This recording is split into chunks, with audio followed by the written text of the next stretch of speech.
Cheap flights are a civilizational marvel. Ryanair can take you from London to Italy for less than £15. But have you ever wondered how budget airlines actually work? European budget airlines like Ryanair, WizzAir and EasyJet continue to record impressive operating incomes despite rock-bottom prices. From March 2023 to March 2024, Ryanair recorded €13.44 billion in revenue with a net income of €1.92 billion. The European budget airline model relies on making efficiencies in three key ways. Firstly, stripping back the user experience to the bare minimum. Secondly, reducing operating costs by making efficiencies. And finally, shrewd network building that creates rather than responds to demand.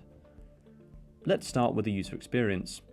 From check-in to take-off, the user experience of a budget airline is stripped back to the bare minimum. Ryanair encourages passengers to check in via an app, with boarding passes generated in-app or printed at home. In-person check-in costs extra. This reduces the number of staff needed to check in and avoids the cost of printed boarding passes. Next, extra baggage costs extra. More baggage means more weight on board the plane, resulting in reduced fuel efficiency, so additional baggage costs help to pay for extra fuel. You can also access extra cabin baggage by paying for priority boarding. Priority boarding isn't really about boarding first, it's about the extra baggage. Passengers who want to stow baggage in the cabin board first to prevent delays in the boarding process. When it's time to board, you won't be boarding via an expensive jet bridge. Instead, you'll board via a set of steps leading down to the runway. Boarding passengers are broken up into two groups, the ones at the front and the ones at the back, to ensure speedy boarding. Once you're on board, you won't find reclining seats. These are more expensive to install and more expensive to fix. Legroom is limited to enable the maximum number of passengers on each journey. If you want a particular seat, that costs extra too. No business class here. On board, there's no free food. You'll be paying through the nose. Food is mostly pre-packaged and easy to serve, meaning the staff don't need expensive hospitality training. Ryanair also sells perfume, alcohol, tobacco and scratch cards on board their flights. Ultimately, the aim of the budget airline customer experience is firstly to put as many passengers as possible on each flight, secondly at the minimum possible cost to the airline, and thirdly with a minimum number of opportunities for the airline to make additional money from you. Of course, budget airlines also work to reduce operational overheads, starting with the planes. Whilst most airlines fly a range of aircraft models, budget airlines minimise the number of different models that they fly. Ryanair in particular flies 3 variations of the Boeing 737. That means that pilots and crew only need to be trained on a small number of different aircraft startups. It also makes repairs and past replacement cheaper and more efficient, allowing budget airlines to bulk buy parts for repair. Then there are the staff. Budget airlines like Ryanair hire staff at the early stages of their career. Staff rotate between manning check-in desks, managing passenger boarding, and serving as flight crew. On full-service airlines, staff tend to focus on just one of these jobs. Cabin crew and cockpit crew are not allowed to unionise on most budget airlines, allowing them to avoid large-scale labour disputes. This allows budget airlines to keep staffing costs low. Ryanair staffing costs often make up less than 10% of their total costs. Finally, budget airlines thrive when they build intelligent networks and flight timetables.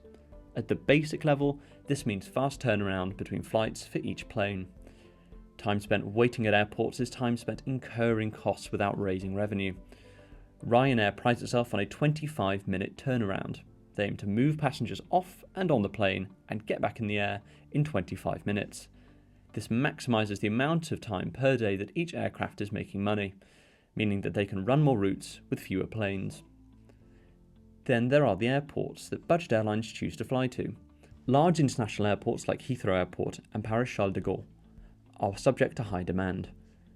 Airlines will work to outbid one another for prime runway slots and flight times.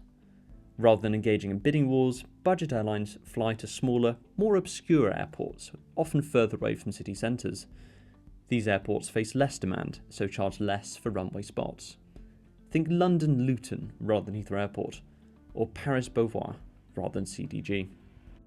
When they do have to fly to a city's main airport, budget airlines tend to prioritise unsociable flight times. You'll often find Ryanair and EasyJet flights leaving in the early hours of the morning or arriving very late at night. These less sought after slots are much cheaper. Finally, there's also the networks that these airlines choose to fly. Most full-service airlines have a hub, London Heathrow for British Airways for example, through which most journeys connect. To go from Dublin to Istanbul with BA, you'll need to change in Heathrow. Airport transfers incur costs for carriers.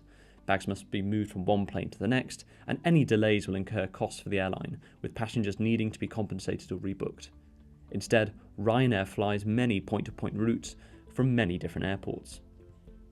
This reduces Ryanair's resilience on a particular hub airport and reduces the need for the airline to handle transfers. In particular, this means that it has to pay fewer baggage handlers and book fewer hotels for missed connections. And rather than catering to existing demand, Ryanair works to create demand among leisure travellers. Given the low cost of Ryanair flights, connecting big cities to obscure places in the sun can create new holiday destinations overnight. Just look at Croatia. At every stage, budget airlines work to reduce costs, delays, and competition. In turn, they can offer rock-bottom prices for consumers, a world-leading example of consumer choice and innovation in action.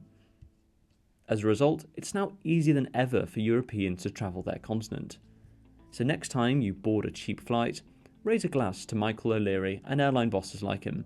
These go-getting cost-cutters have done more than anybody else to democratise European civilization and enable individual flourishing through the joys of travel.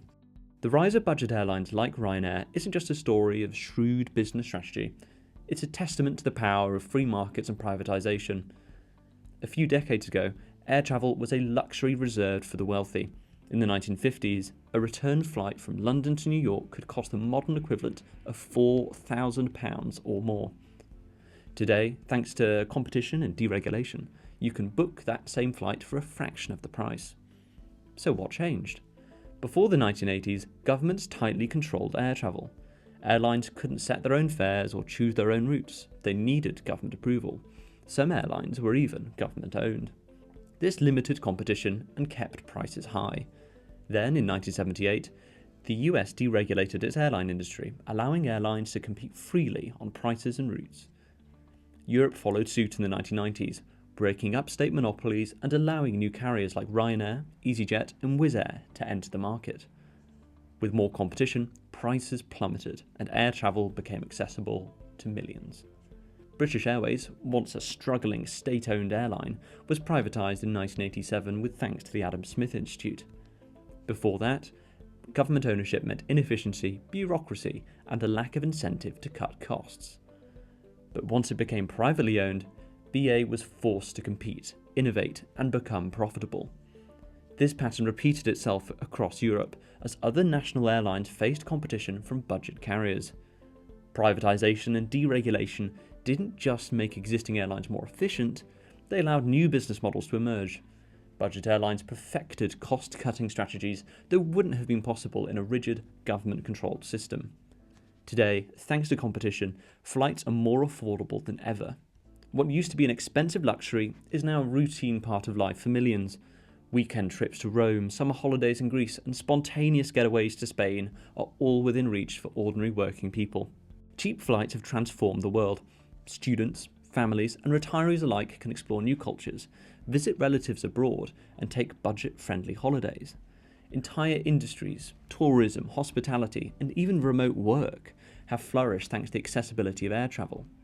There was even a time during the pandemic that digital nomads sprung up, moving from city to city to work in new locations, from beaches to resorts. Countries once considered hidden gems have become major tourist destinations, boosting local economies. The role of infrastructure investment in sustaining this growth cannot be ignored. As Rachel Reeves, the Chancellor of the Exchequer, noted in her recent speech, economic growth and productivity hinge on the UK's ability to expand critical infrastructure. Heathrow's long-delayed expansion is the perfect example. Britain hasn't built a new runway since 1949. Look at Heathrow. While it remains one of the world's busiest airports, it lags behind international competitors due to its outdated infrastructure. Expanding Heathrow, as well as increasing capacity at Luton and Gatwick, would allow more competition, lower prices, and bring more visitors to Britain's high streets and hospitality venues. Ultimately, free markets have done what state-run monopolies never could. They've made air travel affordable for all. Next time you book a £20 flight to the Med, remember, it's the power of competition, deregulation, and free enterprise that made it possible.